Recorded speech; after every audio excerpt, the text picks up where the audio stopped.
Maybe I should have done something like teaching or nursing as my mother wished. People thought these professions were respectable, but I knew I wanted to do something different, though I was not sure what. I thought a lot about acting.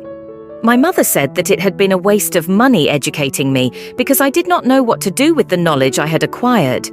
I'd come to Johannesburg for the December holidays after writing my matric exams and then stayed on, hoping to find something to do. My elder sister worked in Orange Grove as a domestic worker, and I stayed with her in her back room. I didn't know anybody in Joburg except my sister's friends whom we went to church with. I was very bored and lonely. On weekdays I was locked in my sister's room so that the madam wouldn't see me.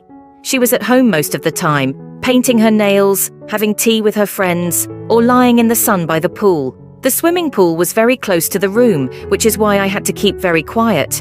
My sister felt bad about locking me in there, but she had no alternative. I couldn't even play the radio, so she brought me books, old magazines and newspapers from the white people. I just read every single thing I came across. Fair Lady, Woman's Weekly, anything. But then my sister thought I was reading too much. Soon I got a temporary job in a clothing factory in town which made clothes for ladies' boutiques. I looked forward to meeting new people and liked the idea of being out of that room for a change. The factory knocked off at 4:30 and then I went to a park near where my sister worked. I waited there till 6:30 when I could sneak into the house again without the white people seeing me. I had to leave the house before 5:30 in the mornings as well. That meant I had to find something to do with the time I had before I could catch the 7:30 bus to work. About 2 hours. I would go to a public toilet in the park. For some reason, it was never locked, so I would go in and sit on the toilet seat to read some magazine or other until the right time to catch the bus. The first time I went into this toilet, I was on my way to the bus stop. Usually I went straight to the bus stop outside the OK Bazaars where it was well lit and I could see. I would wait there, reading or just looking at the growing number of cars and buses on their way to town. On that day it was raining quite hard, so I thought I would shelter in the toilet until the rain passed. I knocked first to see if there was anyone inside. As there was no reply, I pushed the door open and went in. It did not look like it had been painted for a few years. The closed lid of the toilet was going to be my seat for many mornings after that. I was very lucky to have found that toilet because the winter was very cold.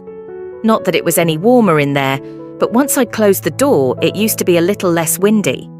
Also, the toilet was very small. The walls were wonderfully close to me. It felt like it was made to fit me alone. I enjoyed that kind of privacy. I did a lot of thinking while I sat on the toilet seat. I did a lot of daydreaming too, many times imagining myself in some big hall doing a really popular play with other young actors. I would sit there dreaming. I started asking myself why I had not written anything since I left school. At least at school I had written some poems or stories in the school magazine and other magazines, and also for school competitions. Our English teacher was always so encouraging. I remember the day I showed him my first poem. I was so excited I couldn't concentrate in class for the whole day. I didn't know anything about publishing then, and I didn't ask myself if my stories were good enough. I just enjoyed writing things down when I had the time.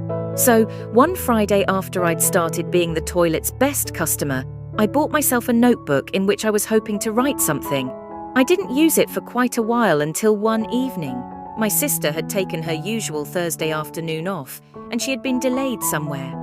I came back from work, then waited in the park for the right time to go back into the yard.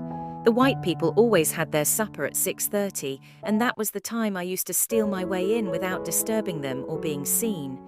My comings and goings had to be secret because they still didn't know I stayed there. I realized that she hadn't come back and decided to sit down in front of her room where I thought I wouldn't be noticed. I was reading a copy of Drum magazine, hoping that she would come back soon before the dogs sniffed me out. I was trying hard to concentrate on my reading when I heard two dogs playing, chasing each other nearer and nearer to where I was sitting. And then there they were in front of me, looking as surprised as I was. For a brief moment we stared at each other, then they started to bark at me. I was sure they would tear me to pieces if I moved just one finger, so I sat very still, trying not to look at them, while my heart pounded and my mouth went dry as paper. Then the madam's high-pitched voice rang out above the dogs barking. "Irene!" That That's my sister's English name, which we never use. I couldn't move or answer the call. The dogs were standing right in front of me, their teeth so threateningly long. When there was no reply, she came to see what was going on. "Oh, it's you. Hello." Then the dogs stopped barking, but they hadn't moved. They were still growling at me. "Please, madam, the dogs will bite me," I pleaded, not moving my eyes from them. "No, they won't bite you. When did you come in? We didn't see you." "I've been here for some time now. My sister isn't here. I'm waiting to talk to her." "Oh, she's not here. I can give her a message. You go on home. I'll tell her that you want to see her." Every morning, I had to wake up straight away, roll my bedding, and put it all under the bed where my sister was sleeping. I was not supposed to put on the light, although it was still dark. I'd light a candle and tiptoe my way out with a soap dish and a toothbrush. I'd do everything and be off the premises by 5:30 with my shoes in my bag. I only put them on once I was safely out of the gate. Thinking about all these things took my mind away from the biting cold of the night and my wet nose, until I saw my sister walking towards me. "Molo, what are you doing outside in the street?" she greeted me. I quickly briefed her on what had happened. "Oh, what were you doing inside in the first place? You know you should have waited for me so we could walk in together. Then I could say you were visiting or something. Now you tell me, what am I supposed to say to them if they see you come in again?" She walked angrily towards the gate, with me hesitantly following her. I mumbled my apologies and followed her in.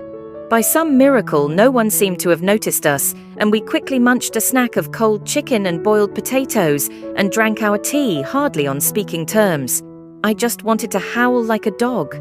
I wished somebody would come and be my friend, and tell me that I was not useless, and that my sister did not hate me, and tell me that one day I would have a nice place to live.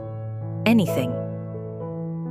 The next morning, I woke up long before the alarm went off. Some kind of pain within pushed me to do everything at double speed and run to my toilet. I call it my toilet because that is exactly how I felt about it. I felt my spirits really lifting as I put on my shoes outside the gate. I made sure that my notebook was in my bag. I was walking faster and my feet were feeling lighter all the time. Then I noticed that the door had been painted and that a new window pane had replaced the old broken one. I smiled to myself as I reached the door. Before long, I was sitting on that toilet seat, writing a poem. Many more mornings saw me sitting there writing. Sometimes it did not need to be a poem. I wrote anything that came to my head, in the same way I would have done if I'd had a friend to talk to. I remember some days when I felt like I was hiding something from my sister. She did not know about my toilet in the park, and she was not in the least interested in my notebook. Then one morning I wanted to write a story about what had happened at work the day before. The supervisor screaming at me for not calling her when I'd seen the people who stole 2 dresses at lunchtime. It all came back to me, and I was smiling when I reached for the door, but it wouldn't open. It was locked. I think for the first time I accepted that the toilet was not mine after all. Slowly, I walked over to the bench nearby, watched the early spring sun come up, and wrote the story anyway.